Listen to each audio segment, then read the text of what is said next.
All right, ladies and gentlemen, you're welcome to the Emir Sirdam Show. On today's episode of Emir Sirdam Show, I am having someone that I respect a lot, someone that he's currently like the rave of the internet for me, I would say, for the kind of content I consume. Someone that I would say a bundle of talent. Nigerians are blessed. When you listen to some people, you'll be like, who is this guy? I remember how I first stumbled on this guy. His content was like out of this world. He could list. There is not. I don't think I'm gonna ask him many of these questions today, but he could list virtually everything. I can say he can even remember my ancestors that I don't even know. I remember him going so hard on the past and present American presidents with their deputy, stretching back over 250 years. That is an insane amount of knowledge to keep up on his head. And he was going back to back. I kept seeing this guy's content, and I think he did that. He did for Nigerian states, the governors, the deputies. He has done so many of those kind of content. And I was like, well, from afar, I just respected the guy, respected his work, his talent and everything. But it did not really come home to me until I saw him diving into the field that I play, my turf, which is politics. If you know me, you know that all I do, I eat, I breathe, I sleep politics. That's for me because I believe politics directly and indirectly affects us as a people. Politics is the reason why you and I today are struggling in Nigeria. Politics is the reason why people are having a better life in other parts of the world. It is all politics. So if people tell you that politics do not matter, they are either gaslighting you or they don't understand the importance of politics. And the moment he jumped into politics, I was like, this is my guy. I really want to know this guy. And he has been pushing so hard. I personally have a different view to what he's doing right now. And I'm going to talk about all these things with him on the platform. But to pick his brains, for him to understand also where I'm coming from. But when he jumped into politics and I saw his movement and what he's doing online, I'm like, I really need to get this guy. And I reached out to him as God will have it. He was meant to be on the platform last week, but due to his engagement and so many things, he could not make it. But he's here today, and I'm talking about no another person than the person himself, the man of the moment. I don't know if I should call him an activist. I don't know if I call you activist or call you. I don't know what you bear right now, because the moment you start talking about Nigerian issue, automatically the tugger of activists falls on you. So I'm talking about my friend and a brother I've gotten to meet called Peter Randy. Peter Randy, welcome to Emir Sirdam Show. How are you doing today? I am very, very well. Thank you for having me. Well done for all the amazing work that you do. What a pleasure and an honor to be on your set tonight. Thank you, sir. Thank you very much. As your shirt goes on, I am looking at your shirt right now, and it's written Electoral Reform, Fix INEC Now. So I want us to start from this before we go into other parts of your life, because for me, I feel like you're someone that I can sit down with you and talk for hours, because you're in depth, you understand what you're doing. But let's start from Fix INEC right now. Let's jump into it real quick. I was of the opinion, I actually host a space. I host one of the biggest political spaces in Nigeria, the Violence Space on X. Violence Space, yeah. Yeah. So okay, you know about the Violence Space. Yeah, why not? Amazing. So on the Violence Space, I've always been a proponent of saying that I don't really feel like or believe that Nigeria, with the way it is constituted right now, that INEC can really be fixed. Hear me out. Why do I say this? I look at the crux of the politicians we have now, from the presidency to the judiciary to the executives. These guys are, I say, in my opinion, the worst set we have had ever. My opinion, right? And I know how desperate the man in Aso Rock is right now. I know how desperate he is for power. So you can see that 2 years into the elections, 2 years into his administration, he's already talking about the next elections. So you can see all the moves they're making. So for such a person, I feel like if you're telling him you want him to reform INEC for you, it's like you telling a quack mechanic to fix your Rolls Royce. They believe that the quack mechanic will fix parts, and so that you keep coming back, because you understand that you are his business. He makes money from you. So that was my idea, you know. And when you went so hard last, I think last week was when you had a peak of your campaign last week, and I hosted the violence space, and I was talking about it on the violence space, and I was like, people now came up on the violence space, I was like, Saddam, I think you should, I agree with what you're saying, but let's allow this young man what he's doing. What he's doing might, for you might look like it is not possible. Because for me, I feel like these guys, you're like telling a Bola Ahmed Tinubu to give you the key to Aso Rock. To removing him, yes. To removing him, do you understand? Because that's basically what you are demanding for. exactly. Because when you're demanding a free and fair election, Tinubu knows that he cannot win a free and fair elections. That is the truth. I don't know whether I believe you or not, but he knows a free and fair election, he will lose before 10 o'clock in the morning. You are absolutely right. So I'm wondering, how do you expect such a person to give you electoral reform? Please explain it to me, please. And our audience. Thank you. In fact, this is the most hilarious way this question has come to me. It has been put in different forms, but the way you put it today. But let me still thank you for, having me on this platform tonight. Let me begin by telling you that the truth of the matter and why Nigerians continue to see certain things as impossible to achieve is because of the long history of dealing with becoming accustomed to what is abnormal and illegal. Nigerians have become so used to abnormality and illegitimacy that we almost think it is impossible for us to get what is right and what is due. The truth of the matter is, I know and I believe. I'm sorry, I think my network has disconnected. I'm listening to you, I can hear you. Oh, okay, I was thinking my network was gone. The truth of the matter is, electoral reform, demanding electoral reform from President Bola Ahmed Tinubu is like asking a person to unlock a door that will lead him out. Exactly. That is what it is. But what Nigerians must understand is that the last best time to have reformed INEC was since we returned back to our fourth republic. And with every season of election that you allow that institution not to be reformed, there is a consolidation on the criminality that is already in existence. And it will only get more difficult.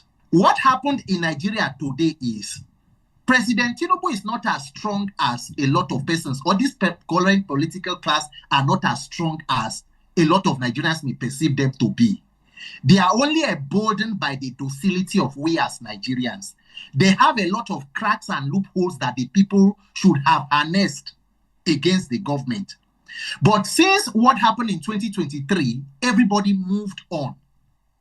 It was almost completely as though nothing happened. Meanwhile, there is an African Union observation team that came to observe the 2023 election, and from their report, the statement they made is that what we came to witness in Nigeria wasn't election monitoring, it was a crime watch. So Nigerians allowed a crime to come to bear, and then we have given them opportunity to consolidate on it. And the danger is this: current leadership is not a normal kind of leadership. Anybody who is thinking that the current president is a normal politician is only playing. There is a clear template of what he has done in Lagos. Okay. President Tinubu has a legacy and a history to look at. Any attempt at allowing them to consolidate on what happened in 2023 and 2027 almost forecloses the case about Nigeria as a democracy. Fuck. As we know it, that will be the end of it. So Nigerians will have to decide. When we realize that elections are so important, the question will now become, how many are the persons in power who are holding the system? How strong are they?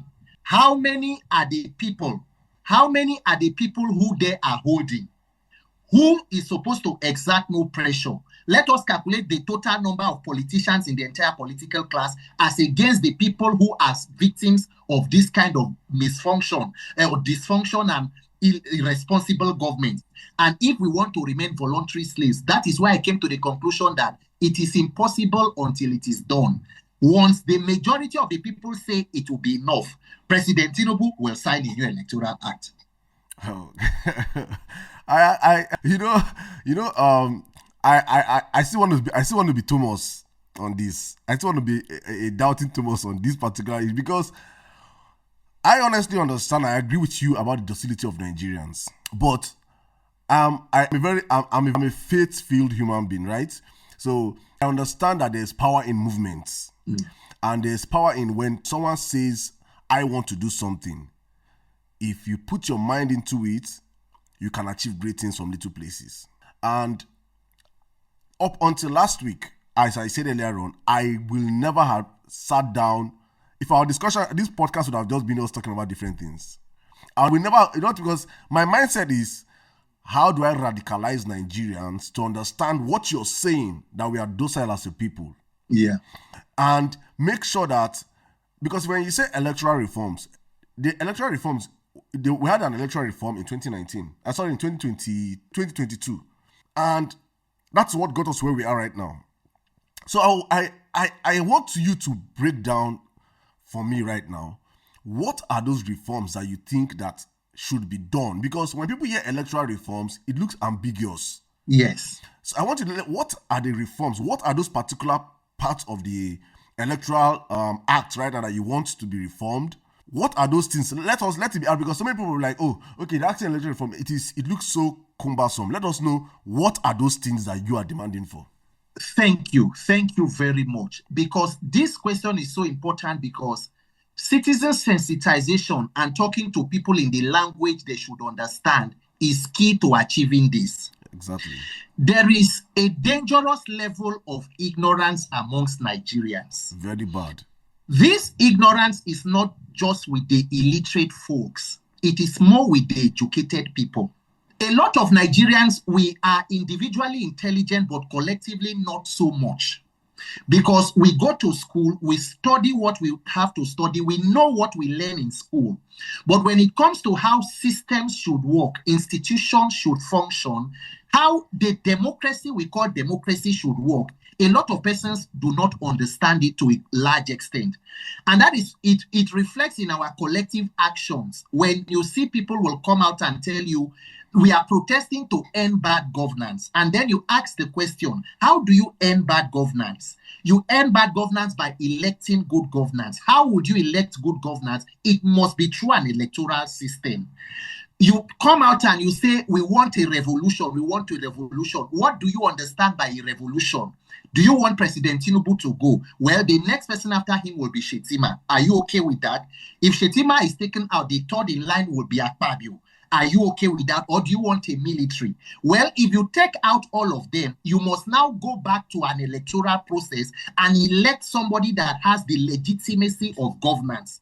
Because elections do not only provide governments, they give legitimacy to governments. So whether you have a revolution or not, perfect case study, Sri Lanka, Bangladesh. You can chase away the prime minister, then we all go back to elect one person that will have the mandate. So when Nigerians understand the importance of the electoral system, more attention will now be paid to it. In 2022, the National Assembly passed something they called an Electoral Act. But because a lot of Nigerians were not paying attention, nobody paid attention to the crux or the nexus of the matter. That Electoral Act was basically a manual system of operating elections with an option of electronic. Everything about it opened it up for INEC to decide whatever they wanted to do. That is why if you go to section 60, subsection 5, it says that the presiding officer will transmit the polling unit results to a server in a way and manner prescribed by INEC. And then the question will be, did INEC prescribe a manner? Which will be yes. Paragraph 38 of the INEC guidelines. But even that INEC guidelines also allows INEC to be the sole deciding factor of whatever they want to do. That was why when they went to the judiciary, all the boxes and everything Atiku and Obi carried, the judiciary said, you are bringing results from a place that INEC said we did not use. So if you like, have those results in the server. It is not mandatory. Nigeria's electoral process is completely left. We are at the mercy of whoever is running INEC. So that is why the petition that we dropped, this petition we took to INEC, to the National Assembly, is just a pointer to a problem. It is meant to galvanize Nigerians. There are petitions with the National Assembly. Dr. Tanko Yunusa, the National Coordinator of Obedience, they had even submitted a petition that has about 10 points agenda. Other people have submitted. The National Assembly themselves know what it means to do electoral reform. But the question is, there have been no pressure on them. So what we are demanding now is, let that process from registration, voter registration, because one of the problems is the clumsy INEC voter registration.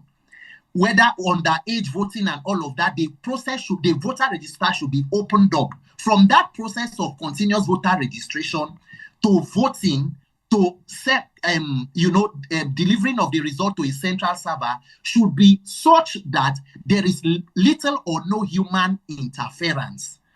It must become mandatory for INEC, because that is their loophole, among many other recommendations. And also, do not forget that the National Assembly, if they were truly not being mischievous, there is a Justice Wise panel report on electoral reform, as far back as how many years?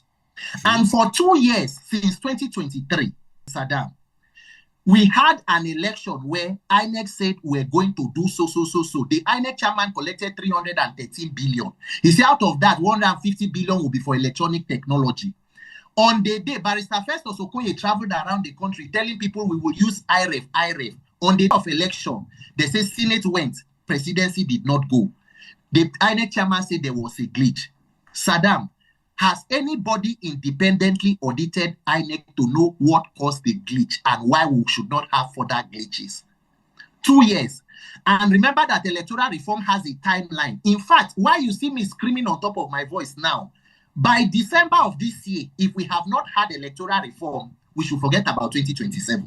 Those are the items that are in our petition. But the petition is not standing alone. If Nigerians put the necessary pressure, then they can expand the conversation. Constitutional lawyers are there. The important thing is, look at the loopholes of the 2022 Electoral Act.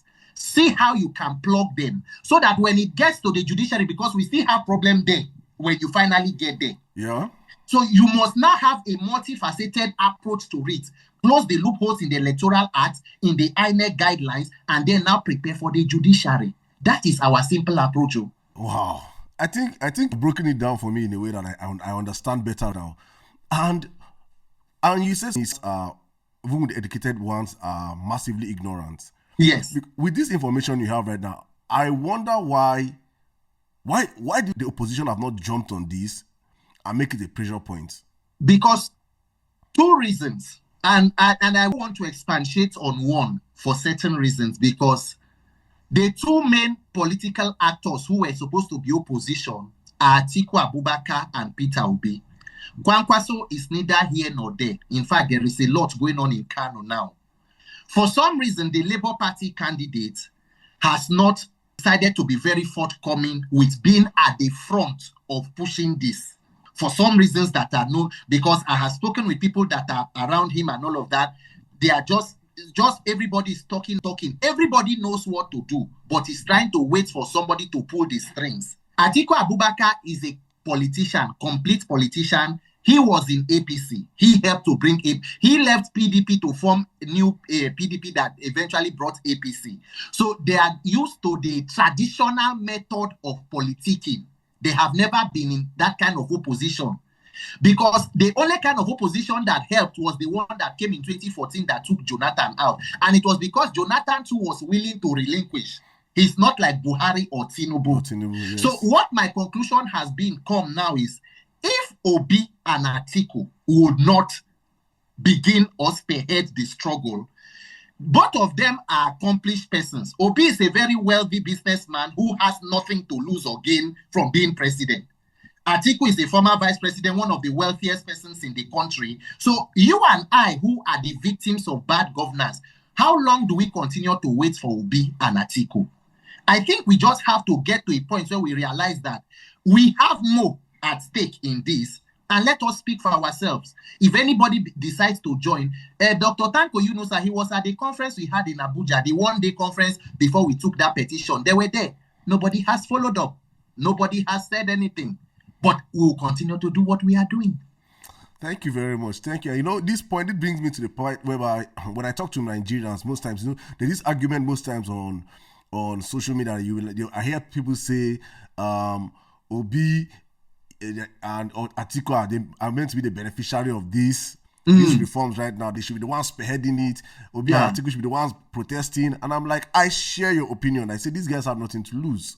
Yeah. I feel Nigeria more than these guys. If they choose to say I'm no longer participating in the political process, it is me and you that will feel the brunt. So I'm happy that we share similar views about this. So now let's jump into. I want to know how far you guys have gone.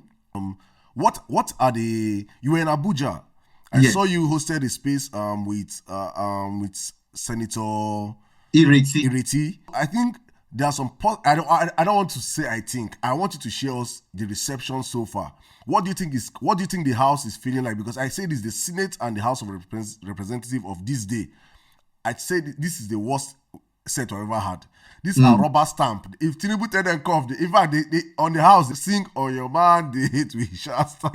So I'm wondering, the day they want to pass that electoral act, will they not sing "On Your Man," they hate we shall start? So I want to understand the feelings you got from your stay in Abuja. What was the reception like with those people there?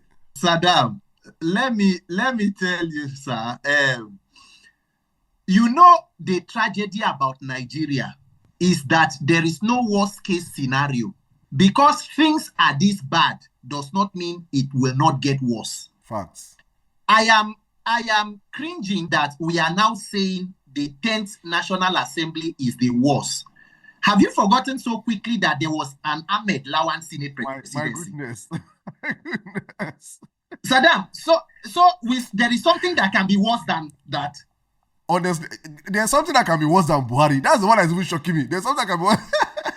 My friend, we're having a discussion before the 2023 elections, and I was telling him we must be very careful so that we don't get into something bad. And then he made a statement to me, which till today, whenever we are talking, he just tries to move away shy from it. He said, "No, I should not worry that Buhari is the end of bad."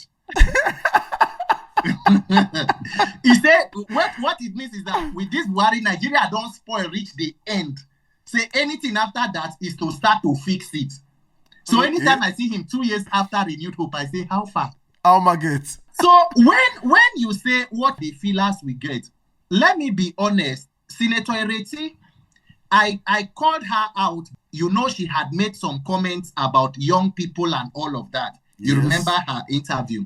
Yes. And then she's a member of the Senate Committee on Electoral Reform. But Senator Ireti is just one person. And Senator Ireti is in the minority of minority. First, she's just one of 4 women, of which one of the women is serving a suspension term. Then she's in the Labour Party, which is a minority, not even the PDP. She is in a position where, as a woman and as a member of that committee, she can take the petition and raise it. And for them to know that there is some kind of pressure that is coming. But let me just tell you the honest thing in the entire conversation with Senator Ireti. She held the petition up and told us, she said, Peter and your people, this petition is as good as the pressure that Nigerians, you people, decide to put on it. If you put your feet on the ground and insist. The good thing is that there are lawmakers, a lot of them, who are interested in electoral reforms. But somehow, the political atmosphere has become so obfuscated or saturated with this kind of APC Lagos pattern that the entire opposition, nobody wants to come out to speak up. It is crazy. Everybody just, they observe table manners. As you are eating, you don't talk. So nobody, even people who are in that same National Assembly, senators, so ranking members, they will use their aides to call you and tell you, we support what we are doing. That is good. But don't mention also. Wow. I'm telling you. So we will continue to push. That is what it is. So the feeders are that, look, Senator Akpabio, to be frank and realistic, up until when he decided to leave PDP in 2018 to APC, he's a very popular politician in Akwa Ibom State. Yes. As a former governor of his state, he was a very transformative governor. No, I'm not he did anytime really well in some parts. Yes. Anytime Akpabio, when he was in PDP, if he had wanted to remain in the Senate for 4 terms, there was almost nobody who will contend with Akpabio. He can win his senatorial district at any time. True, but his corruption. Yes, he has that political capital in his home state. But it started waning when he moved to the APC. But let's go. Do you know why he moved to the APC, right? Of course. Okay. Of course. Because I know I know he, as a politician, when I was in Akwa Ibom 2011, 2012, I witnessed firsthand his work. Yes. I think Julius Berger had transferred their headquarters to Akwa Ibom, actually. Yes. He worked. Anybody that tell probably when it comes to road constructions, I'm not going to talk about the HDIs now and all those things. I'm not going to go on. But when it comes to infrastructure, probably you with him. He did it and he did it very, very well. Yeah. But I say he did not attract jobs and all those things. I can say he had education. We can debate on all those stuff. All of that. And also he was very corrupt to the point that APC had enough leverage to woo him to the party. More than enough. I mean, we saw all the EFCC cases and all of that. Exactly. And that is why it is even more dangerous now that that figure is heading the legislative arm of government. And that's why I'm here and looking at you, wondering. And that's the person that has to hit the gavel and say, we are now signing this, we have passed this, right? Do you know something? Do you know that Nigerian politicians are some of the most fearful human beings in Nigeria? They are cowards, true. Nigerian politicians. All this, you see somebody like Wike, is because once you remove federal mice from him, the day President Tinubu say, I'm no longer behind you, you will see the masquerade dance naked in the market. Those people. It is Nigerians. See, what will happen in Nigeria? I don't argue about the fact that there can be a revolution. Nigerians need to be sufficiently angry, sufficiently mobilized by our collective pain and suffering. When everybody has been mobilized by that suffering, because if you want to ask, why can you not get electoral reform? Why is there no sufficient anger? Apart from the fact of INEC, are Nigerians better off in terms of welfare, economy, power, security? So Nigerians have every reason to put pressure on the Tinubu administration, but we have chosen not to. Okay, let me give you another theory from my own angle. I would say it is intentional. These guys they intentionally create poverty and hardship so that Nigerians are more focused on what I will eat tomorrow than on policies that will take them out of power. So you might wonder, most times I ask myself, I'm like, why are Nigerians not angry? Why are Nigerians not mad? But I'm like, it's not be person we don't chop finish, go get energy to begin to think about government. When you're in a system whereby all you think about is your next meal, that system is a system that's already... You have so much on your plate. If you are not thinking about your next meal, you don't have health insurance. So with just one little sickness, you are trying to nurse a family member somewhere, or you are trying to be careful of insecurity. So the plan is that Nigerian politicians will give you a deluge of issues to handle. So there is so much that you are dealing with. You are not even in that kind of mindset to begin to say you want to go and fight. And then anytime you try to come out to question them, there is law enforcement that will also harass you. We will arrest you. We will imprison you. So the entire morale is completely subdued. So let us just relax and suffer. Let me ask you. That is the idea.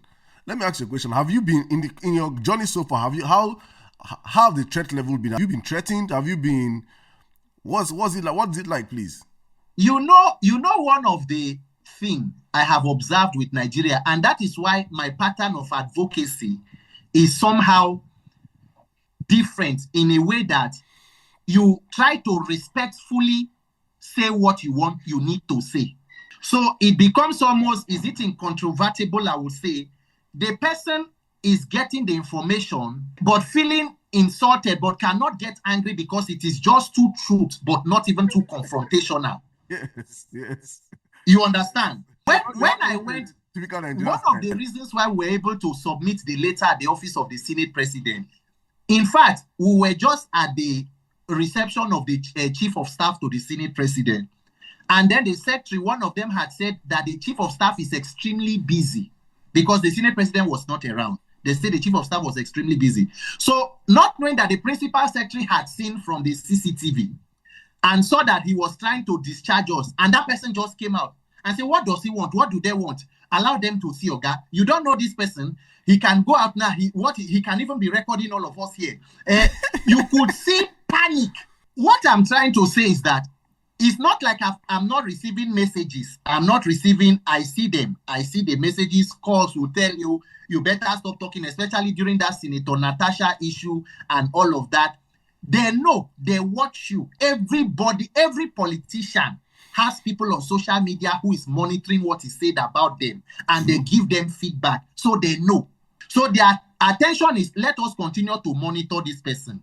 The strategy is, we will try to see if we can pull them this time, because the first call I received the other time was, there is somebody telling me, even though the Senate President's mic was on and he said she should be suspended, does it mean he had said she should be suspended based on sexual harassment? And I was like, that is not my conversation. The issue is, let the rules be followed. But what I'm trying to say is, they will first start by trying to pull you. When they see that you are not bulging, they want to maybe get you a prize or something. And when that does not work, it becomes outright threats on your life. But the important thing is, if they now see that Nigerians are now galvanized around that character, it becomes difficult. Okay. Well, I think. Well, okay. Let me come to because I've seen for the past couple of days you've been calling out the activists. You've been reaching out to different people across the society. You know, I've seen a whole. I'm always on Instagram. I'm always following up. I'm always saying, I'm like, oh, this my guy is doing. He's doing what I really want to see. So I want to know the reception from the people you have called out so far. Have they? What's the feedback from the popular celebrities, activists, community? Let me know the feedback so far. Emir Sirdam, very beautiful conversation tonight. Emir Sirdam, you know, say Nigeria go far. Permit me to use vernacular. My brother, use anybody. Hey, this is anyhow you want to take speaker with it. Nigeria go far. Abio. You know, there are different sides to this thing. There are people who genuinely would want to do certain things, but because of the history, antecedent, you know, there was a fallout from NSAS that we are still dealing with. Prominent people who came out to speak and all of that. Some persons felt like maybe the realization or the acknowledgement that they should have gotten, and all of the lash back and all of that. So it made some persons to withdraw to their shell and have rather left this civic space to say, make those way fit do and make they continue. There is that group. And then there is another pattern to read, or another phase to read, where not everybody who criticizes a bad government is interested in a better country. Yes. Some persons who you may call on to help you to fix a dysfunctional system may just be beneficiaries of those systems. So people can be telling you, we are talking about this issue. We are talking about this issue. You see them every day. Okay, police is bad. This is bad. Civil EFCC, why did you do this? Civil servants are doing this. But when it comes to addressing the parent cause of the problem, which is the bad governance, they shy away from it. Sometimes because solving the problem completely puts you out of business. It happens even with NGOs and CSOs in Nigeria. That is why I tell you that Nigeria is even more complex than we think and see. So what you see me do is a fulfillment of all righteousness. Let it be known that a call has been made to people. Whoever wants to be a part of it, the Lord be with you. Whoever does not want to be. But I believe that the power of the average Nigerians who do not have social status or names are enough to pull people. How many are celebrities? How many are influencers? Let those who will speak. It is important that prominent people come up. But where they fail to, let those who know how to do it and are willing to do it go ahead. So that is it. Up till now, there are few people, everybody they see. Nobody who will say at this point you do not know or you are not seeing. The reason why you may not have decided to lend your voice for now is best known to you. And I hold no malice or grudge. I believe that as it catches momentum, some may join later. Whenever you come, you are welcome. Let's do this. Thank you. I feel okay. Like for me, I would say I want to give people benefit of doubt. I would say Yes. is lack of maybe not believing in the cause. Yes. Because I also did not believe in the cause until last week. So I told that was my first confession here. I felt like it is dead on arrival. Yeah. But when you see, it just gives me the Bible. I remember of Gideon, the story of Gideon. Yeah. You know, when God just needed just one person. He didn't need a crowd. So when I'm looking at him, I'm like, this guy might be the Gideon of our time, but pushing the things that me, you feel like. So I'm like, don't stop him, support him where you can support. Talk about it. Yesterday on the violence piece, we talked about it.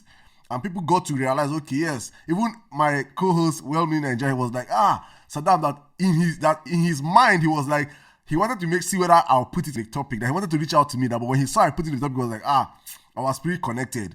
So I think it is something that as it goes on, as long as you understand that the mantle is on you, this mantle is on you, my brother. And if you quiver, it dies. If you give up, forget it. But I'm still gonna go to another avenue that I feel that let's say at the end of this whole stuff, we don't get electoral reform. Are you saying we should not forget about 2027, or you're saying the chances become slimmer? Yes. You know, the thing is, there are also still some approaches to this. And this question is also still very important. What we are doing with electoral reform is to ensure that we have a multifaceted approach to everything. If we can have electoral reform, good. The problem that we are having is we are already seeing the strategy of the ruling party. What would have been as a formidable opposition is almost nowhere to be found. In fact, as I'm talking to you today, Peter Obi does not even know if the Labour Party is a viable platform for him to run. They are not yet settled with their. So if it were to be the 2015 arrangement, where it was Tinubu, it was Jonathan against every other opposition as one, it makes it easy. But in this case, the APC is using the loopholes to exploit the opposition and is breaking their ranks. And then Atiku Abubakar is looking set to run. Obi is still looking set to run. If you had an efficient electoral process, whether the three of them run, a winner will emerge because there were results for 2023. But the other option would have been that if there was not electoral reform and there was one formidable opposition, the system can be overwhelmed in so much so that it is almost impossible for you to rig, just like 2015 issue will happen. But now, they have already mastered the strategy. If you look at what is going on in Kano, just look at every major opposition stronghold. The Lagos State is the home state of the president. Rivers State, the highest voting bloc from the south, has complete issues where nobody knows here or there. 2027 is sure. Kano State, the highest voting bloc from the north, is already also. Kwankwaso is now moving either ways. So the idea is whoever wants to run on whatever platform, whether it's legitimate or not, we can now source for votes, pockets of votes. The same thing they did in 2023. For the first time, a person won the presidency without winning his home state of Lagos, lost the FCT, lost the highest voting bloc in the north, which was Kano, lost Rivers State, and somehow emerged. So that is it. If we can struggle to... Correction. He lost Rivers State but won Rivers State. Yes, lost Rivers State but won Rivers State. Very correct. So that is the approach. It is either we can fix election, whatever coalition they are talking. That is why I just use one eye. They look all their waka, Obi, Atiku, all these movements you people are moving. If you are not coming up to see how you can be formidable and see because Erufai is in SDP. SDP, you know who has been in SDP before. before now. So I'm not saying that the electoral reform is the only thing. I'm saying it is part of the weapons or the tools in your toolbox. Let us deploy all of them. Okay. Let me now, and then let this question now bring me to a question I wanted to ask you before. Let me now ask you now, say, are you, that means you are for a coalition of the opposition parties, right? Okay, exactly. That's what I wanted to know. And okay, let me now draw into the sentiments that I get online. You have said a whole lot of stuff about Nigerians and how ignorant we are. I admit it a lot. I can also be ignorant sometimes. And for me, I also put emotional. Yes. On my last podcast, I made a submission when I was talking about coalition, and I am also in support of a coalition. And that the coalition of people that are coming, that for so long, politicians have always mastered the art of how to use Nigerians. Yeah. They use us and dump us. Every 4 years, they come again, use us and dump us. My platform, Violence Space, I platform virtually so many senators today, House of Rep members, gubernatorial candidates. Even Alex Otisef was on my platform. All these people, I gave them interview, free of charge, nothing, no dime. And not many of them have not reached out to me anymore. I know they'll reach out to me again next year. Yeah. That is their normal way of politicians, right? So I've looked at myself, I'm asking myself, I'm saying, for so long, politicians know how to use us. Why don't we, as a people, learn how to start using politicians? And I'm going somewhere with this, in a way that there are so many people that have a problem or reservations with some actors that are in the opposition. Some people that will defect from APC that will come to be an opposition also. They will be like, this person is this person is that, this person is this person has done this person have done that. There are so many reservations about them. In such a situation, what do you have to say about this particular act of Nigerians, whereby the opposition is not united? The opposition looks like it cannot be united because even the supporters of the political actors have reservations towards some key elements that are going to form the opposition. What do you have to say about it? It is mostly a posturing of the leadership of those opposition and their political, strategies or patterns. If Atiku Abubakar had the kind of trust he had to make Obi his running mate in 2019, it then means he trusted him that he can be president. Facts. Imagine if Atiku had decided that PDP zone your ticket to the southeast in 2023. As we are talking today, Obi would have been president of Nigeria. True. So it is the position of those politicians that a lot of people that are under them as their political hallelujah boys or followers begin to feed off. And do not forget that both APC and the PDP or whatever have been so entrenched in money politics and divisionary politics. That is what has even landed PDP where they are today. Where you saw the last expanded governors meeting, former Governor Wike was still there. So nobody know whether Wike they PDP, whether they APC. No, Wike na PDAPC. The last three chairmen of PDP were brought in by Wike. Now him bring Uche secondary, now him comota. He brought Yochiayu, now him comota. Now him go bring, because allegedly you have the resources of Rivers State that you're using to spend and sustain party structures across the country. So when you now see leadership that is firm and is ideological, the people who are following will organically begin to queue into it gradually. But Nigerians need will it be hard reset or reorientation of what our values or our, because anybody who is supporting Atiku now, ask the person, what are your grounds that you want Atiku to come? Atiku is older, is almost the age of 80 or so. What do you think that he wants to do that he could not have supported Obi to do? So it is just everybody posturing for what the structure that will now favor me. Let me come. I want to be specific. I want to be specific with the figure called El Rufai. I have personal reservations with El Rufai. Yes. I saw what he did. El Rufai is a very divisive figure. I saw how much Southern Kaduna suffered under his reign as governor. He's actually even the one that brought in the same faith ticket. Yes. Into our system, into our polity. And today he is playing opposition. Mm. And I'm giving you the feelers of so many of my circle of followers. I'm an obedient. Yes. Proudly so.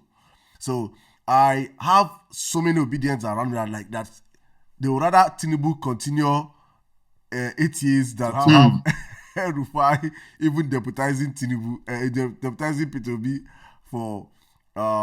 for presidency. I myself, I have strong reservations about him as a person and the politics that he stands for.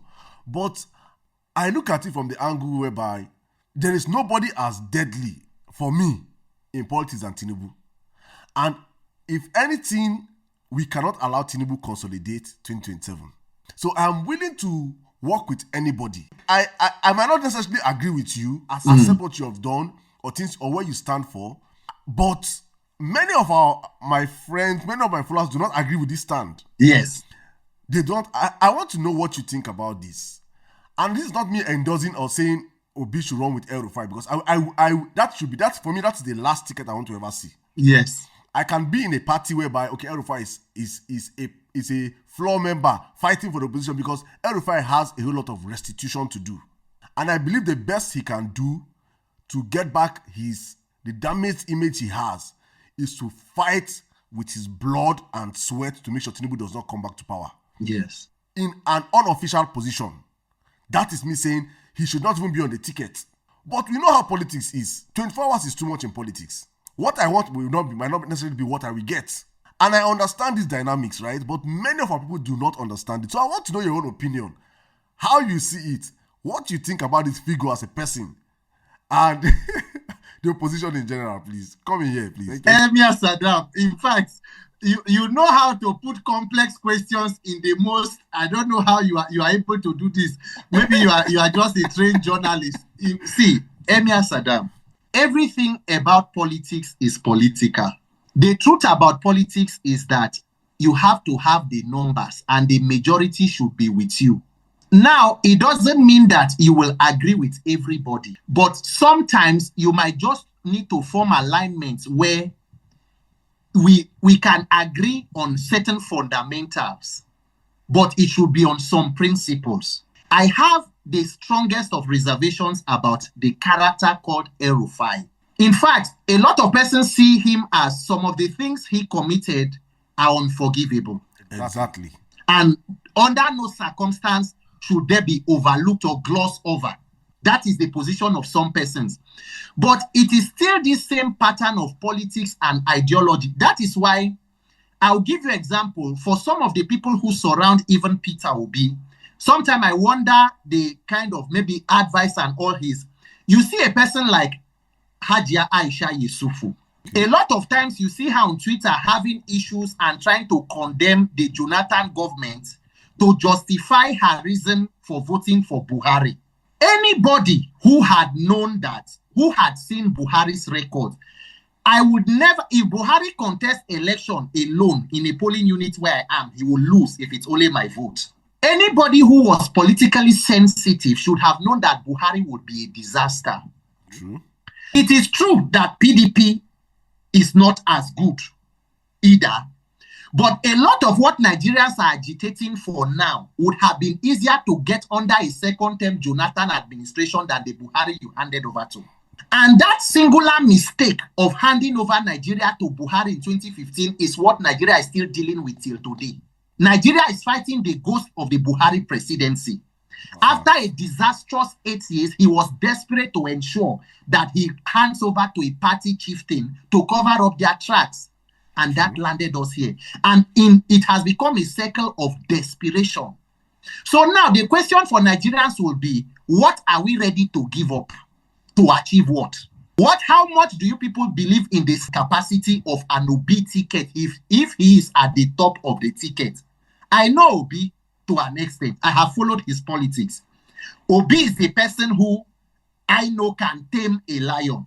Don't don't be swayed by his small light tone voice and all of that.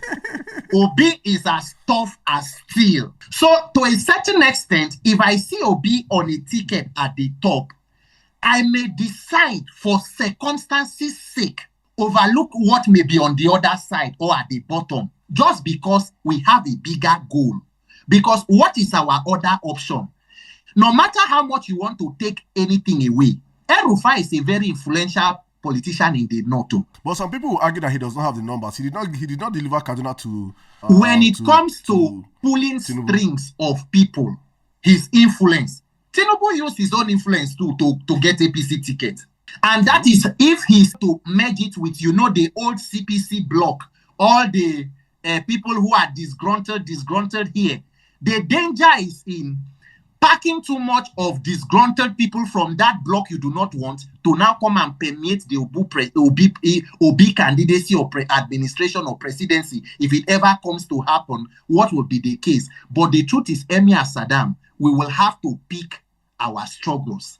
We will not have it both ways. Obi will need the coalition. Are we ready to go with the enemy of your enemy becomes your friend, or you want to keep all enemies and decide to pick only the good? Those good you will pick, will they be able to deliver to you your ultimate objective? If they can, the Lord be with all of us. But if they cannot, we must build bridges.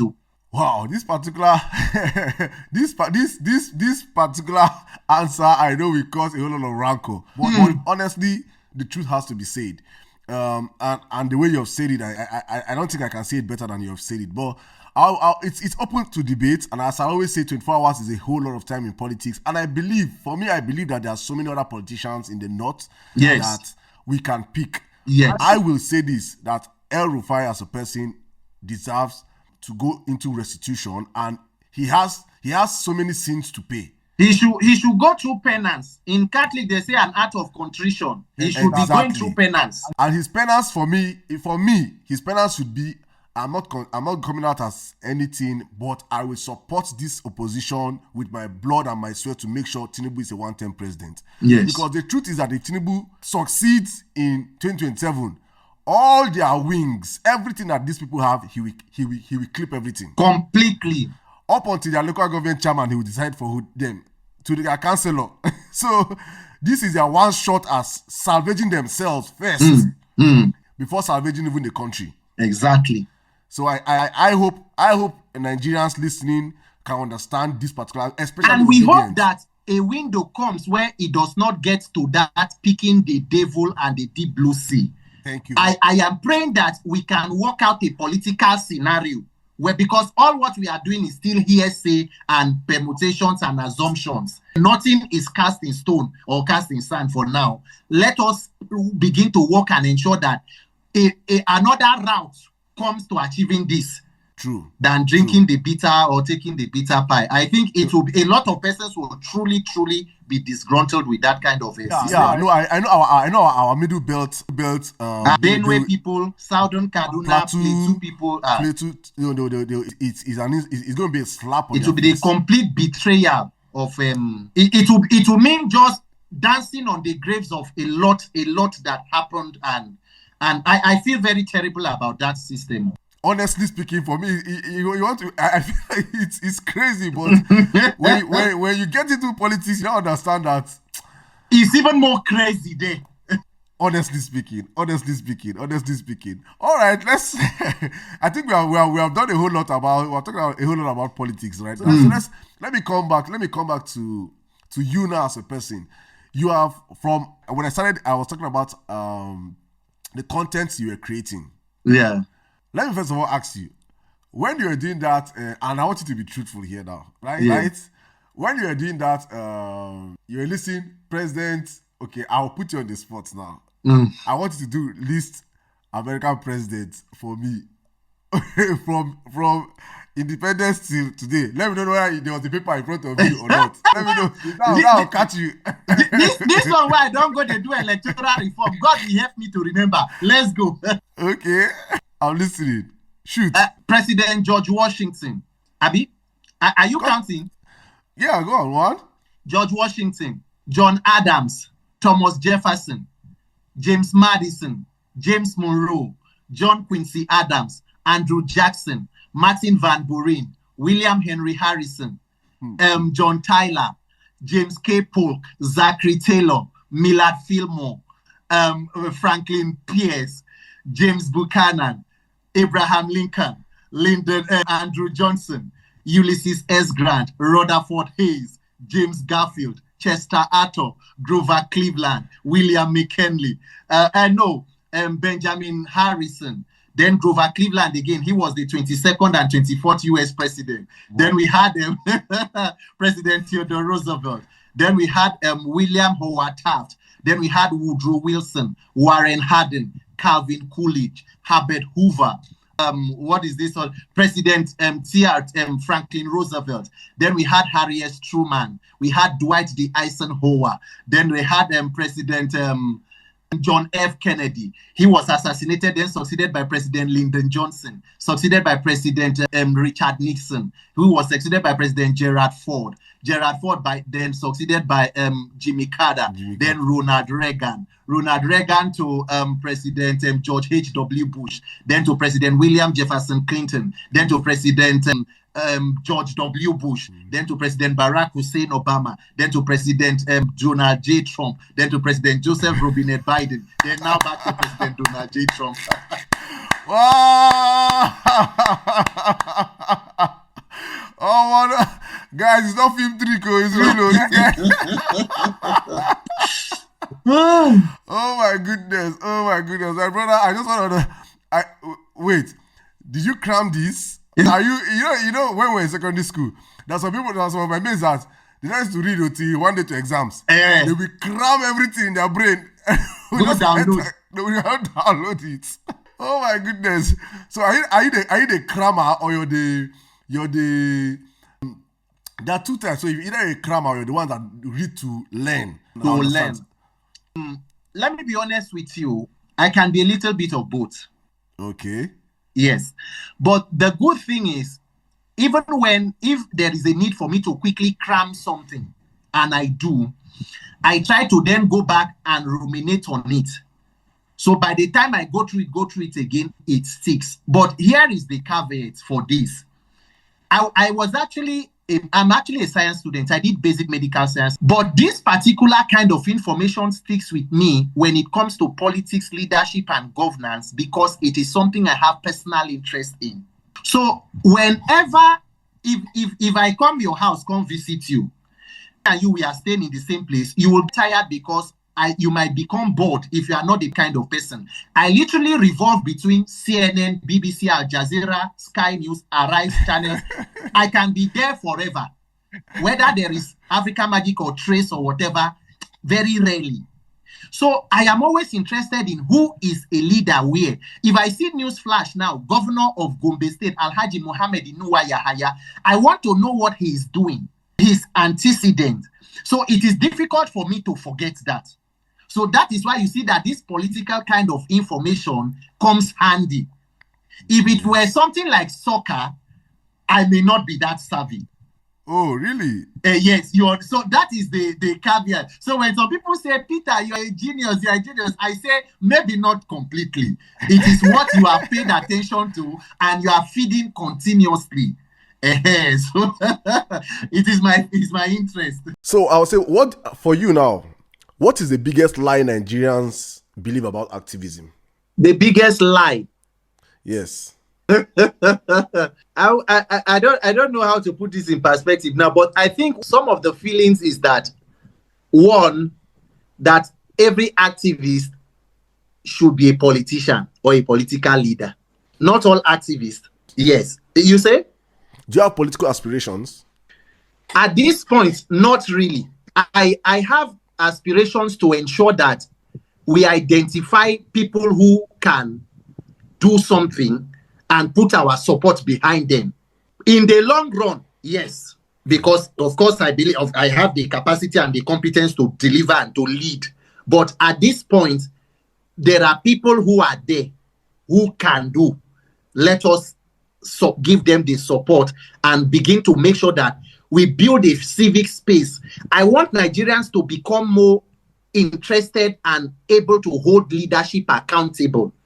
Are you doing things on the grassroots levels to that is also that is supporting the work you're doing online also for this push for this electoral reform? Are the grassroots movements that you're doing right now? I'm doing in collaboration with some other bodies and movements that are already on ground. Me, I'm just my person. Everything I was just doing is just me talking before, trying to call attention. But now, when you realize the importance of collaborative, that is why the petition we took to National Assembly is under the body Nigerian Electoral Reform Coalition. Okay. So even yesterday, I had a meeting with KPI and then NDI and all of that. So that because those ones have structures that get to the grassroots and how we can reach them. So that is how I'm leveraging on all of that. Okay. I was on your Instagram live, I think 2 days ago, on Instagram live, and I was seeing people tagging names of people that you should reach out to, and I saw them tag VeryDarkMan, and you said, he has blocked me. So I want to, in the world of activism, how did he block you? Okay, wait. Let me give you my postulation. Yes. I'm a very, very critical person. Yes. And I try to analyze patterns and trends a whole lot. So I personally love so many things VeryDarkMan does. But as I've said, my interest is more politics than any other thing. So I'm looking at, some of his trends, and some people have made comments in the past that have drawn my attention to this. I've always noticed that when we have serious national conversations, that's when VeryDarkMan gets to attack somebody or gets to get involved in it and either muddy the water or redirect the conversation. Yes. The latest being the alleged kidnap of the NANS president by the son of Bola Ahmed Tinubu, Sheyi Tinubu. This last one. And that I've been like lone wolf crying out for justice for this young man, because right now his family are saying that he's nowhere to be found. And I was saying 2 kidnappings happened in the space of few days, all sponsored by the state. One by the AFCC, one by the DSS. The one that was accusing the president's son is still incarcerated today. The other one that they say it's AFCC that picked him, that's VeryDarkMan, he's already out. So I know that the Nigerian state, if they want to kidnap you, if they want to pick you up, they will pick you up well. But what they do with VeryDarkMan is always like movie. It's like film for us. Stunt to me. I see it like stunt, but some people look at it like maybe it's hate or something. And it's not hate. It's come from a place of real love and real, me looking at it from a very objective perspective, right? So I don't know what your problem is with him. I want to know on this platform how and what happened that he blocked you. What path did you guys cross that he blocked you? And do you see what I'm seeing in these trends I just pointed out right now? Emir Sirdam, because you have asked this question, I would just want to say some things about it. Because on a normal day, I don't give prominence to, I do not like to engage in personality discourse, especially when it does not have to do with figures who are government officials, public office holders, people who I am empowered to hold to account. If it is not them, I do not like to engage in it. Myself and VeryDarkMan, we have never followed each other. I wasn't following him, he wasn't following me. I just realized when people said, tag, reach out to these people. So then I realized that, this person has blocked you. So that was why I was just mentioning that. Look, let me be honest with you and ask you a question. What does VeryDarkMan do? What is his job? What does he do? Well, they say he fights for the oppressed, for if they steal your property, your money. I'm giving you what Nigerians say. If they steal your money, he will go and fight and collect your money for you. He drags the untouchables. In Nigerian society, we have the untouchables, the so-called untouchables. So he drags them. He does not hold bars. He calls out everybody. That's the image that he portrays, right? And that's what I see. I'm not gonna lie, I don't really go deep into his content, because most times when I saw this trend of like what happened in Plateau State, the Bokos killings, he now went to Bokos and said that the killings in Bokos is because of tin, that he discovered tin on the floor. And I grew up in Plateau State, so I was like, no, it is way more than the tins. I know that could be part of the reasons, but that is not the only reason why there's an ethnic cleansing going on in that place. Don't come and he changed that story. That was when I paid attention, because I know when people were saying that he got into the Mohbad Naira Marley's case and all of a sudden started asking for DNA for the Mohbad's wife and saying that Naira Marley is innocent, despite we seeing videos of how much these guys molested Mohbad when Mohbad was alive. So when he did that, I now checked on the cause that the Bokos one was what drew my attention. I was like, for real? Then I think there's what happened in the Chinese embassy also. When the Chinese embassy attacked someone, he went into the case and came out and said, and I was like, and where my final straw was when Tinubu, I think, came back, when Tinubu was about to open an embassy. I think wanted to work with the French to bring in the French military to Nigeria. And it was going loud, and all of a sudden, VeryDarkMan just came out from nowhere and said that all the 180 million naira that is in his account it has disappeared. The whole Nigerian attention now went on VeryDarkMan. Oh, they now came out and said it's a prank. And I was like, no, you can't be playing with the sensibility of what 200 million Nigerians are using us for crew. So that was when I sat down. I was like, if Tinubu is not using this guy yet, that means he doesn't know that he's being used either psychologically or he's a willing tool or vehicle to be used. Because if I'm Tinubu and I see someone, because I don't doubt the fact that he has a huge, humongous influence on so many young Nigerians. I can't take it away from him. If VeryDarkMan is news, that is the truth. He's news. So if he is news, a man that is politically savvy like Tinubu can always see this guy that is news and as political capital. Yeah. Thank you very much. So that's why I'm coming from the angle that maybe he does not even know that he's being used. I'm giving him the benefit of doubt. That is where I'm coming from. Well, where I am coming from, and I have said it, Nigeria needs to work to fix our institutions to be able to work efficiently. Because the question we will ask is, if law enforcement is doing the job they ought to do you need private individuals to be acting as proxy police officers? Is that how it is supposed to be? If you talk about the case of Mohbad, that was a state case of alleged murder or whatever it is, or whether homicide.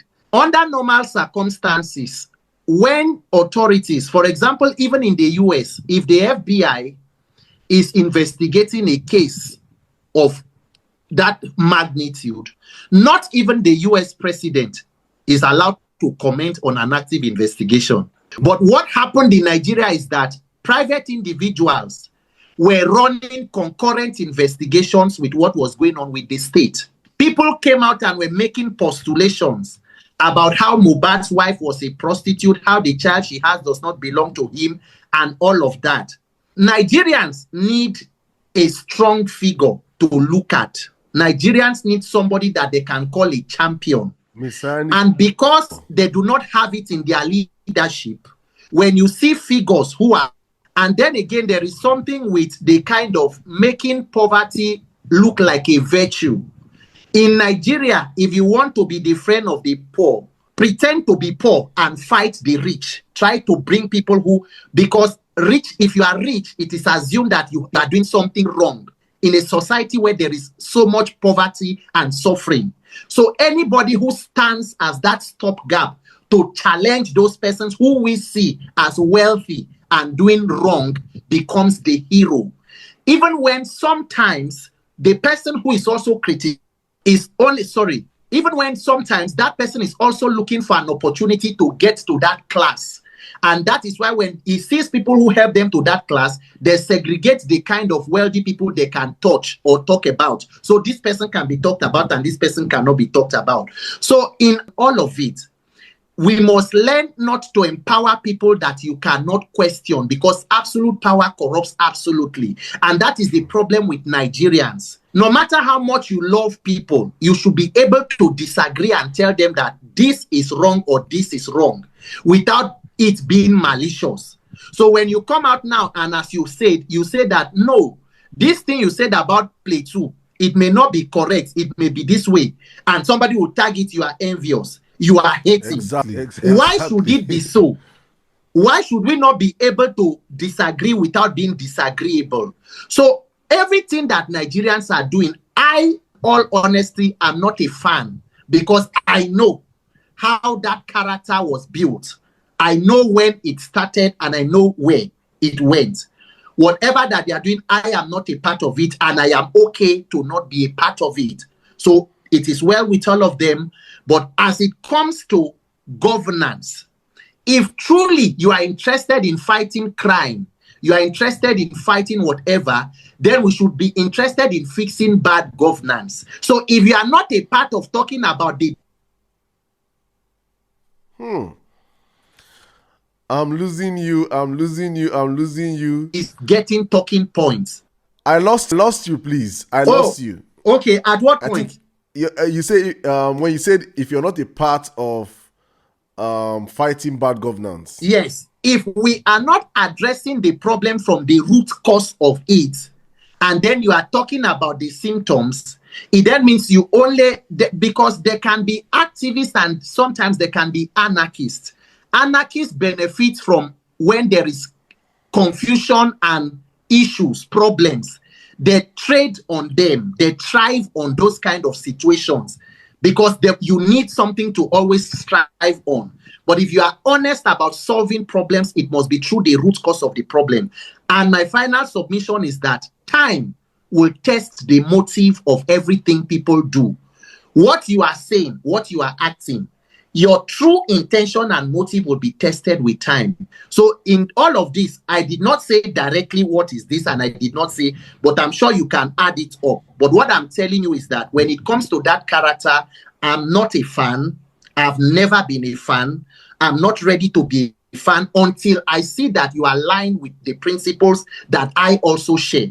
And I have my rights to do so. So I'm watching whatever you're doing. The Lord be with you. Good luck with it. And it's okay. It is fine. Thank you very much. Thank you. Let me end this conversation with I think I saw you called out Sowore a few days back. Yes. I don't know what the bone of contention is, but also people that know me now, I'm a very big, huge critic about him. I feel like he focuses more energy on criticizing the opposition than criticizing the people that are ruining the country today. I'm of the postulation that he's actually an active Tinubu's agent also. That's how except I see contrary things to what I know right now. In fact, my last episode of the Emir Sirdam Show, if you have watched it, you would have seen I talked in depth to the roles he played in bringing APC to power, to his so-called activism up until now. That I'm like, every time you want to criticize, if you want to criticize, I don't have a problem if you criticize P2B or any. In fact, politicians are meant to be criticized. That is what brings out the best in them, or should bring out the best in them. Except Nigerian politicians that see criticism as if it's an act of war. It's an attack, right? As an attack on their personality. But it is crazy to me where you leave the criminal that is stealing, and you begin to blame the passerby that did not stop the criminal from stealing. Yes. It is abnormal to me. So I am like, you want to criticize P2B. So the last criticism of P2B, it was 7 paragraphs. Yes. I counted the 7 paragraphs of saying things, and I started scrolling through his timeline, looking for at least a 4-paragraph criticism of Tinubu. I could not see anyone. His Tinubu criticism is just 1 paragraph, and this girl just let it not be that I am talking also. So I don't know why that's why your own ball of contention with him is that he pushed you to. What pushed you to you calling him out? Emir Sirdam, as I said, when you asked about VeryDarkMan, you're talking about Sowore too. And I asked you a straight question. I say, what does this person do? because when purpose is not known, abuse is inevitable. What is the goal for Showore? Let us not forget that he played key role in bringing the APC Buhari government in 2015. True. So that is not lost on us. And then you have tried several attempts to, at the presidency. And what we fail to understand is not everybody who is an activist, and we have said it before, should necessarily become a leader or a politician. You might just be put in a place to galvanize and mobilize people, which is what you are good at. But trying to take a swipe continuously at a person, and the attack does not go, it is not every opposition, it is almost always OB. Yes, true. So it begins to seem like there is an underlying issue. Do you feel like, the support this person is getting is what you should have been getting and all of that? Instead of aligning forces to fight, we have a common enemy. As far as we are concerned today, Obi is a private citizen. Facts. He holds no political office anywhere in Nigeria. So what is his stake? Is in criticizing the government. There is nothing he can do if they are corrupt. He left office more than 12 years ago. 14 years ago. So when you continue to play that kind of card, it then means there is more to what you are saying. So even when people want to discountenance this, maybe he's an APC person, you continue to feed that narrative because people begin to see that could be the only probable reason why you are doing what you are doing. So that is why I had to question him. I follow him. It's not because a lot of what he does, I don't even agree with most of them. Whenever there is a protest, your people come with yellow berets, begin to shout revolution now, revolution now. Up till today, you have not been able to articulate what you mean by revolution and what exactly it is you are driving at. But whenever there is something you step into it, you obfuscate the whole thing. And then your boys on social media also trying to abuse anybody who is not following you or who is not supporting you or supporting Obi. So it seems like you are the opposition of the opposition.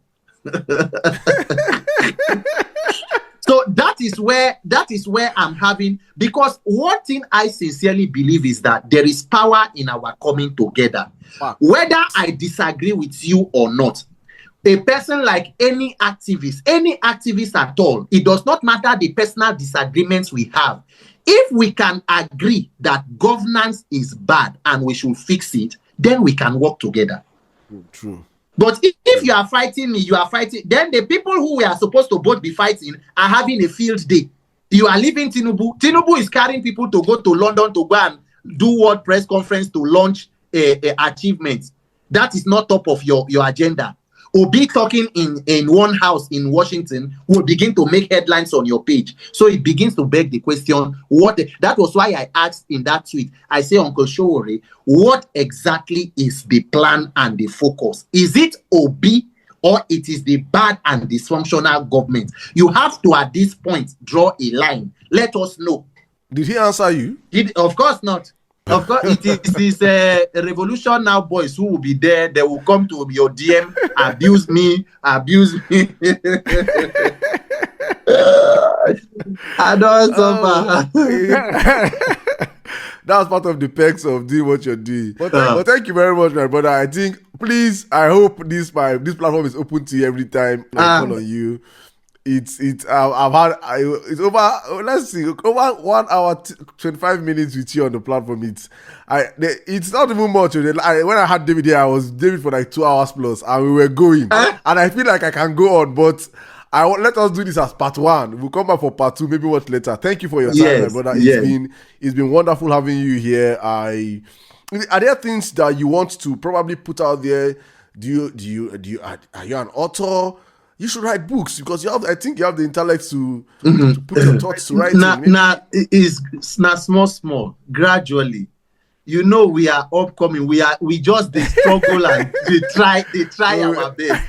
We want to just do all of what we are doing, and then we will continue to gain, guidance and with the grace of God. What of support? What you're doing, I think you need support. Is there a means of support? Is there an NGO that, if people want to reach out to you to support you, the work you're doing, Is there I've not gotten to that point. Too. In fact, the conference we did in Abuja, it was from my personal. You need to even go and borrow to pay your way there and do because it is something I am passionate about doing. You know, Nigeria, if you want to fight for a cause of how bastardized things have been, if you begin to put financial, support and all at the fore of it, people begin to be skeptical and all. So all I want to do is let us make this thing get to a point where it works and people see that this is something that they are stakeholders in.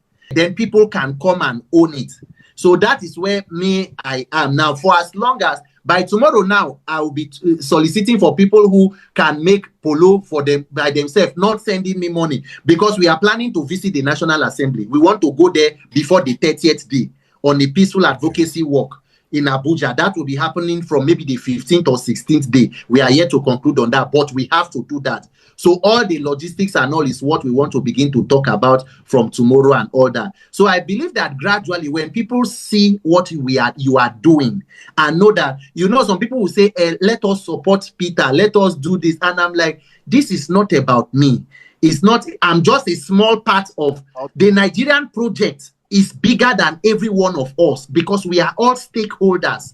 The lives of certain people in this country may just depend on who is in power till 2027. There are people whose lives have been cut short. Nigerians do not know how to insert themselves into the political conversation and appropriate it as an issue of existence. So it continues to seem like headline, until it hits you directly.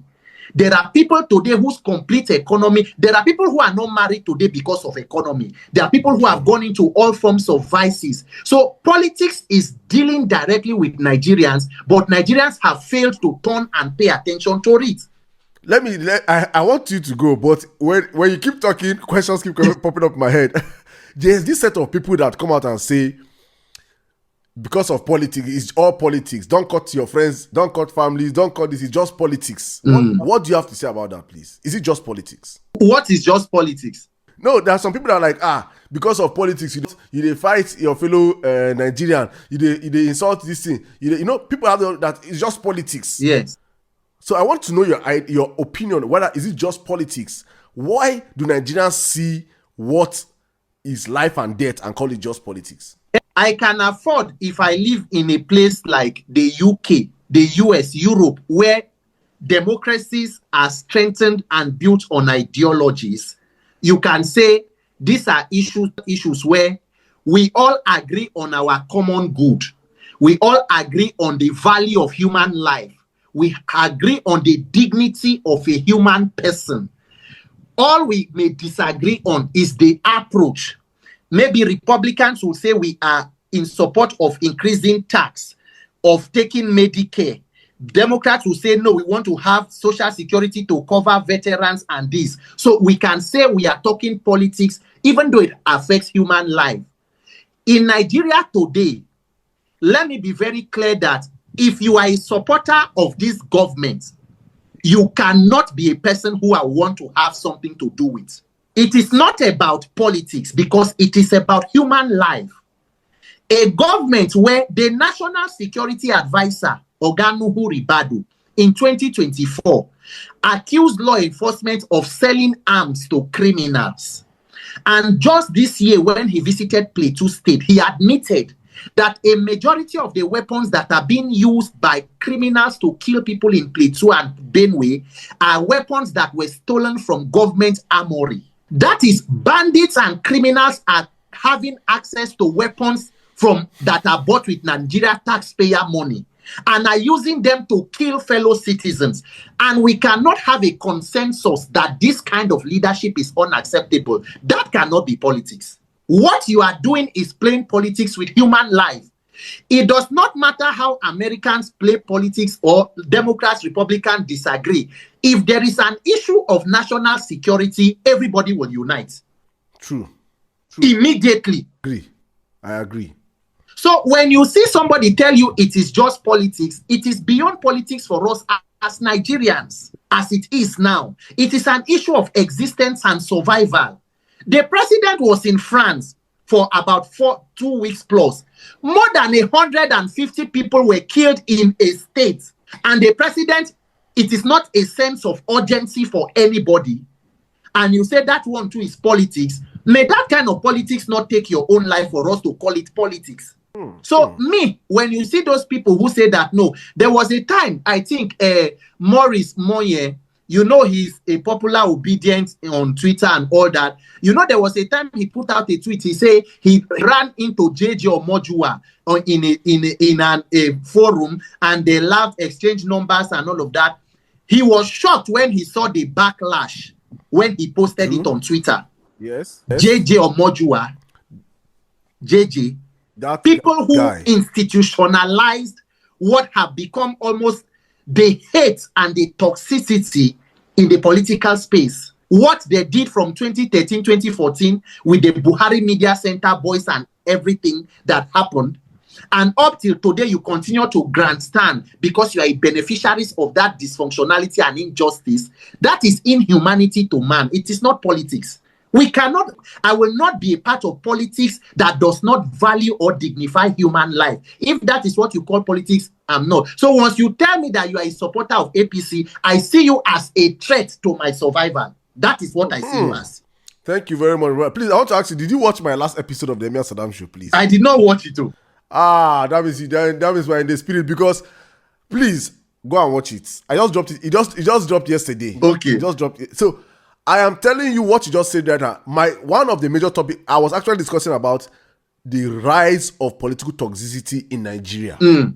So everything we're experiencing today, I said it that the fruit we're eating today, the seed was planted pre-2015. And the key actors was this JJ Omojua. I had a particular segment on that show for him. So when you say what you're saying right now, I'm like, I didn't talk. I wanted you to land. I'm like, did this, my brother, have you watched? That's why I asked you, have you watched this? Whether you took my talking point. But it is good you did not watch it for the world to see. Because people will be like, Saddam, maybe you have a personal vendetta with this guy. I have nothing with that guy. I know that guy to be I say he's the worst Nigerian youth in the history of Nigeria. When you see serpents among those people, and they are connected to this Kaduna person you have been talking about. Exactly. No, he's not insulting the man. Because they fell out. Exactly. This Nigeria, we did. Now money we no get. No be say we decrease. No be say we no know. We know. We know. My brother, thank you very much. Thank you so much. I know there's gonna be a second episode of this. I know there's going to be a third. I'll keep following the progress of what you're doing. I just want to encourage you, please do not stop. I understand the burden that comes with starting a community and starting and running something, not big as what you're doing, but my little corner where I am running my violence space. I know the burden alone that is on me when I say let me take a whole 6 months break. I know the whole the pressure, so please do not give up. I know sometimes you doing this yourself, the risks, the financial turmoil is going to come with the pressure and everything. Please do not give up. Understand this is bigger than you. It's a bigger calling than you can ever think of. And understand that there are millions of Nigerians that are feeding off your energy. Please do not stop. And I'm happy that I see Tunde not giving you enough airtime. Yeah. I don't know if that's what I want to say. I want you to use this next 1 minute as you pass out to probably give shout out to people that have been following that the feedbacks you're getting so far. Please, I think it's part of, they say too much is given, much is expected. Yeah. And when you with Thanksgiving comes more, more grace. So if you want to use the next 1 minute to thank some people, appreciate some people, please, you can do that. I am a beneficiary of an incredible level of kindness, especially from people I have never been related to. Nigerians are amazing people. Nigerians just need a link, which is good governance. Nigerians are some of the most incredible people. I have never spoken with Tunde Ednot. We have never talked. Some persons think that maybe when he started, maybe I am paying him or something. We have never had a conversation. There was a particular post I made that got his, I think, the Arise TV interview or so. He sent it. In fact, he had never even replied to any of my DMs saying thank you. But later on, he just sent a DM that it would be good for us to talk on phone. And that was the last. We have not even had the time to have that phone conversation. Wow. So I cannot help but be grateful to that kind of a person. When I went to Abuja, when people saw the thing that I was going through, somebody paid my transportation to come back, return to Lagos. Somebody called and said that anytime you are around, my place is somewhere where you can stay, you can put up. As long as you are in Abuja, you will have this room for you to stay. It may not be too big, but it is something that you can stay in.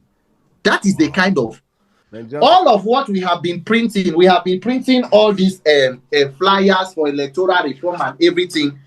Please point them, please. Let's. Okay, this one. Okay. INEC is the weapon fashioned against Nigeria. I am a Nigerian and I support free, fair, and peaceful elections.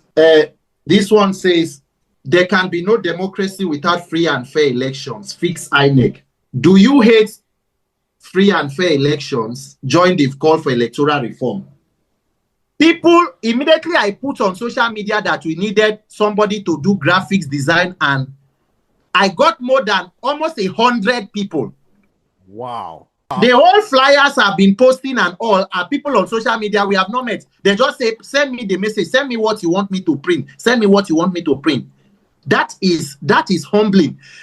A lot of people, maybe I don't want people to see my emotional side. Since I came back from dropping that petition, every day I dey cry. Hey, God is great. Because sometimes I just feel overwhelmed when I get calls. My phone, as we are talking, part of what is disconnecting are calls that are coming in. Please don't stop. Please do this. Please talk. Please. And I just feel the weight and the burden. I wish Nigerians can truly fix this thing called governance. This includes people who are overseas, people who have spent their years in abroad, calling you and telling you, if Nigeria is okay, I do not have anything I'm doing here, Peter. I want to come back. I'm tired. So imagine the enormity of all of that, processing it. So I am saying thank you and thank you. But beyond thank you, I am saying we cannot just end in gratitude. This thing must motivate us to take action. That is why you see me so persuaded about whatever that it takes that we must do with our God-given potentials and abilities. It has to be done to ensure that Nigerians have the abilities to live up to their God-given potentials. People just need an opportunity to thrive. And me, I want to wake up a day after elections 2027, God sparing my life and realizing that there was nothing that I should have done that I did not do. That is why you are saying me so. Whatever it will take, may God give us ability to do it. Nigerians are in pain. Nigerians are in trouble. They just need a champion. Thank you very much, my brother. Thank you very much. This is a perfect note to wrap up. Thank you so much, Peter Randy. It's been an amazing time with you, my brother. Mixed feelings, mixed emotions. I'm so grateful. Thank you so much. Thank you. I believe the audience are also going to enjoy every minute, every second of this podcast episode with you. I hope when I call next time, you give me this same time as I've always done. I'm on standby. In fact, what's going to happen is that I will want you to be on Violence Space this Thursday. So I'm going to make you a guest on the Violence Space this Thursday because I need this fire. So I'm going to drop this episode this coming week, this Thursday. So on the same Thursday, we will preview it together on the Violence Space. So that will be a perfect way to push this out. So thank you very much, my brother. Thank you, sir. Thank you so much. Thank you. Have a great day, weekend. See you next week. You too. Take care of yourself and much. always be good, sir. Thank you. God bless you, my brother. Thank you. All right, ladies and gentlemen, and that is how it went. I hope you guys enjoyed every minute, every second spent with my brother, Peter Randy. It's been mixed emotions in here. I've just been laughing. I've been serious. I've been agitated. I've been pushed. Something inside me has been triggered. I said it from the beginning, it's a bundle of talents, a bundle of knowledge. These are the kind of people that I want to platform on this podcast, where we speak bold truths, people that want to see Nigeria work, people that want to see us take our country to the very next level. We have for so long been pushed to the back. We have been for so long not being the country, the people that we have to be. So please, I hope that it works for us, and I hope that this episode goes as far and wide as possible. So please, guys, share, subscribe, and hopefully I see you guys on the other side. Thank you, and God bless you all.